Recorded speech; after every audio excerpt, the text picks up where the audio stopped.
Ханым айтып отыр ғой, 21-ші ғасыр деп. Мен бұл жолдасымда бір жайлауға, қыстаққа апарып, трактор теп-теп, жылқылап апарып отырғызып қойған жоқ. Соны айтып отырмыз. Сіз айтқан жоқсыз. Соны айтып отырмыз. Өзі сіздің әйеліңіз, өзі сізден сұрап. 21-ші ғасыр біздің де үйіміз бар. Бізде Құдайға шүкір үй жетеді. Өзінің астында су жаңа жиыбы бар. Өзінің еңбегімен істеліп, адал еңбегімен келетін. Біздің жеке үйіміз бар.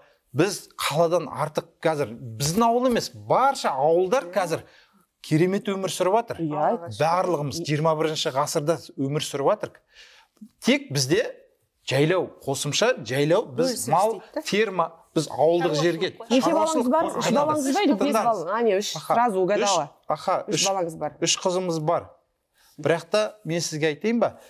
Сіз сиыр саумайым, ананы істемеймін деп, мына жерде кез келген қыз отыр ғой.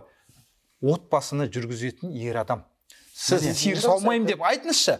Мен психолог, ер адам ретінде мен сіздің слабый точкаңызды тауып алу міндеттімін. Сізді танимын.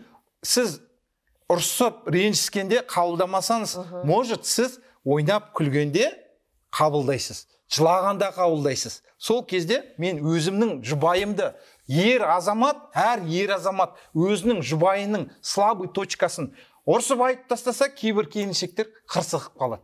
То есть вы на личность переходите? Ойнап күліп, айтып, ойнап күліп, жалпы айтып түсіндірсе, ол кез келген әйел барлығын істеп кетеді. Сіз қалай сиыр сауғаныңызды білмей кетесіз. Себебі сүйген жан-жарыңыз өзі фермерство ашып атсам, мен астына су жаңа машинасын алып беріп атсам, неге істемеске?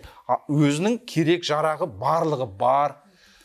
Мен бұл кісіге айтам, жағдайын жасап отырмын. Ер азамат ретінде. Мен өзім апарып, желкелеп апармайым. Тек отбасыны сақтау үшін, бір-бірімізге тіреу болу үшін.